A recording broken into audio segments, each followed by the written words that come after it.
9वीं class में पढ़ने वाले इंदौर का ये वो स्टूडेंट है जिसने बाल दिवस यानी कि 14 नवंबर को सोनी टीवी पर प्रसारित कौन बनेगा करोड़पति में 25 लाख पॉइंट्स जीते हैं। सामने बैठे शो के होस्ट और फिल्म स्टार अमिताभ बच्चन इतना लंबा नाम सुनकर चौंक गए। एपिसोड के टेलीकास्ट के बाद से ही सोशल मीडिया पर दुनिया भर में पथ की तारीफ हो रही है। उसे कार्यक्रम में पर्थ ने न सिर्फ अपनी बौद्धिक क्षमता का परिचय दिया, साथ ही साथ संस्कार धर्म के प्रति उसका व्यवहार बेहद पसंद किया जा रहा है। महज 14 साल की उम्र में केबीसी में 25 लाख पॉइंट जीते। पढ़ाई के साथ साथ मलखंब जैसे देशी जिम्नास्टिक विद्या में प्रशिक्षण प्राप्त कर रहा है। वहीं पेमास्ट्री में रुचि रखने वाले पार्थ ने कार्यक्रम के दौरान अमिताभ बच्चन का हाथ देखकर भविष्य भी बताया। धर्म शास्त्र के पाठ के दौरान पार्थ ने हॉट सीट के उतरकर जूते उतारकर श्रद्धा का संस्कारी उदाहरण पेश किया।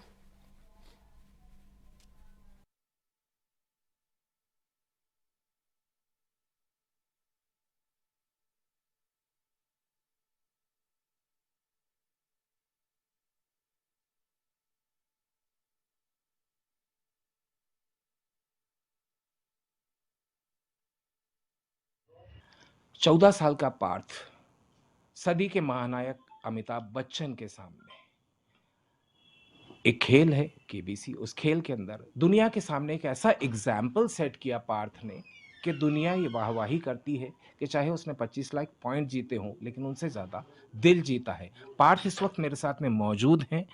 पार्थ इंदौर में रहते हैं और इंदौर में पढ़ाई की है। उनके पिता और माता के जो आदर्श हैं उन पर चलते आए। पार्थ, सबसे पहले the very first question, KBC में हॉट सीट पर जब पहुंचे, सामने अमिताभ बच्चन ने, कैसा लगा था?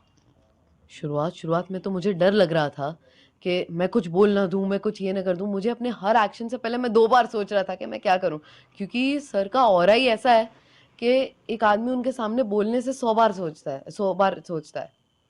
तो ईज ऑफ हो गए थे, मतलब जब सेशन शुरू हुआ, जब क्वेश्चन आंसर शुरू हुए, सबसे पहली बात तो ये एक्साइटमेंट ही होगा कि मैं हॉट सीट पे पहुंच गया हूँ। एक्साइटमेंट भी बहुत था, नर्वसनेस भी बहुत थी, डर भी बहुत था। मतलब 10,000 तक तो मैं डरा ही हुआ था ओवरऑल, पर फिर थोड़ी देर बाद उन सर ने मुझे कंफर्टेबल कर दिया और मुझे अच्छा लगने लगा। उसके बाद मैंने थोड़ा कॉन्फिडेंस गेन किया।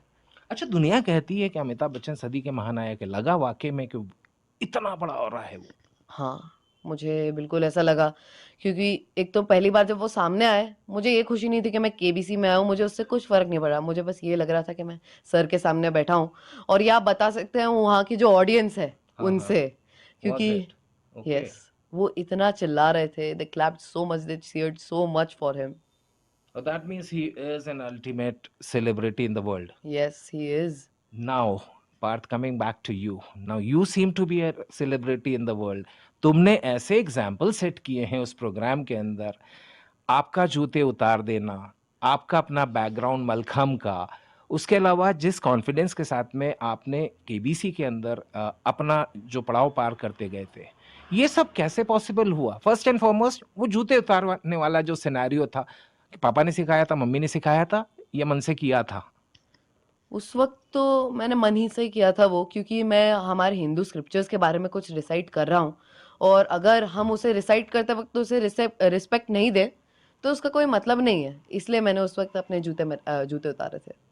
माइथोलॉजी से काफ़ी जुड़े हो। हाँ। I would love to know कि क्या है, मतलब कैन यू जस्ट एक्सप्लेन, हमारे दर्शकों को भी ये चीज़ थोड़ी सी शेयर कीजिए कि अब तक आपने माइथोलॉजी में क्या समझा, और जो जनरेशन आपकी जनरेशन है वो इस चीज़ को कैसे फॉलो कर पाए?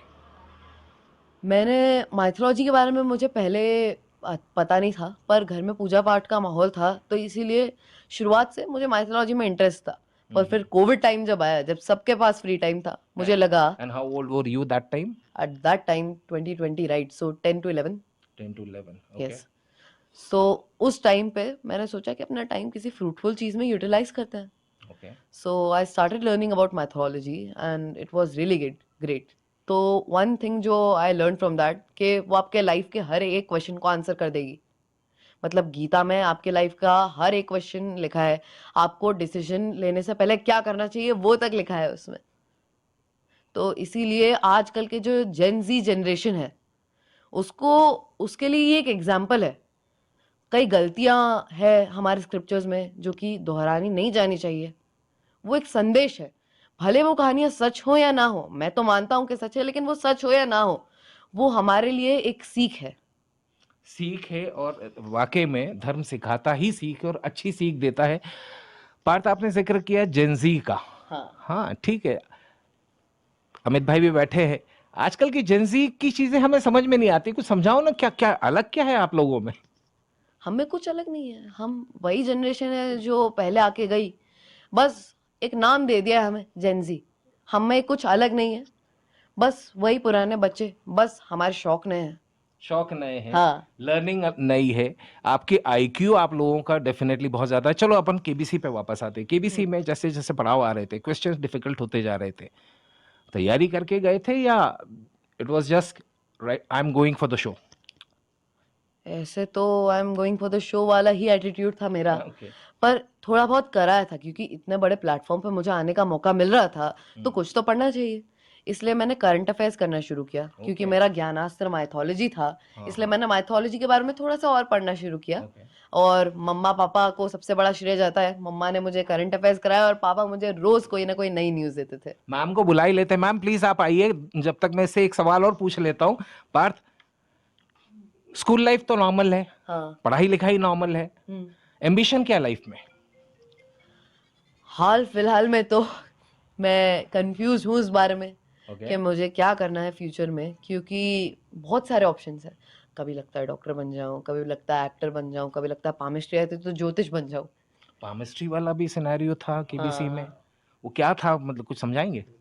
बेसिकली हुआ क्या था ना, मेरा एक फोल्डर खुला था मल्टी टैलेंटेड नाम से, ओके। तो उसमें अलग अलग टैलेंट्स थे, उसमें ये पामिस्ट्री मेंशन नहीं था, तो मैंने सर को बस एक रिमाइंडर दिया कि सर पामिस्ट्री भी आती है मुझे।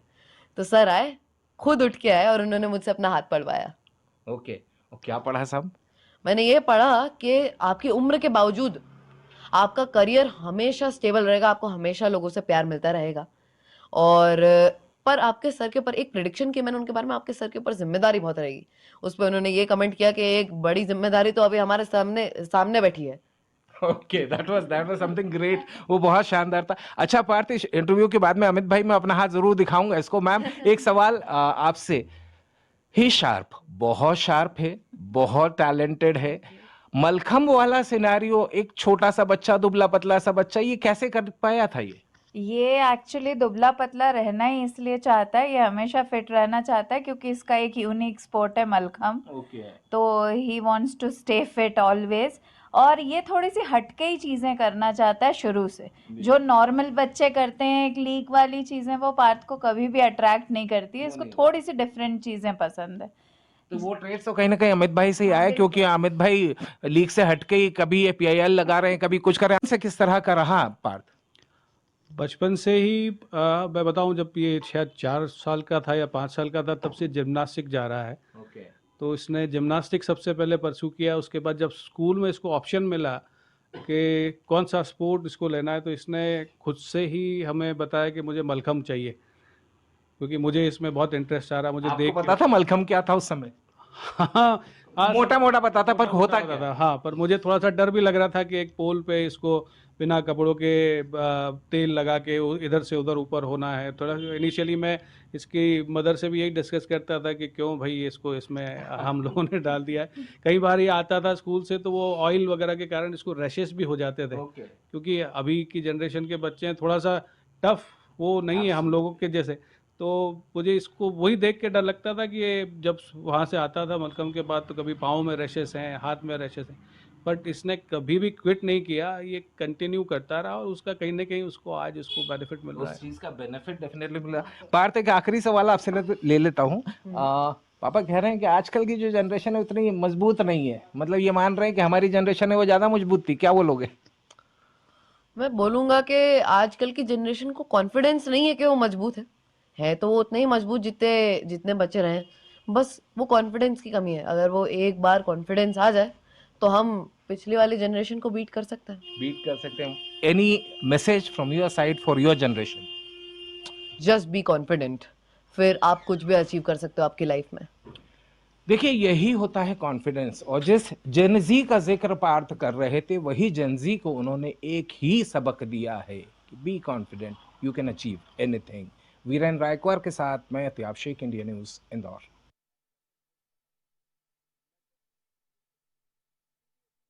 हाँ चल चल। चलिए खबरों में आगे बढ़ते हैं।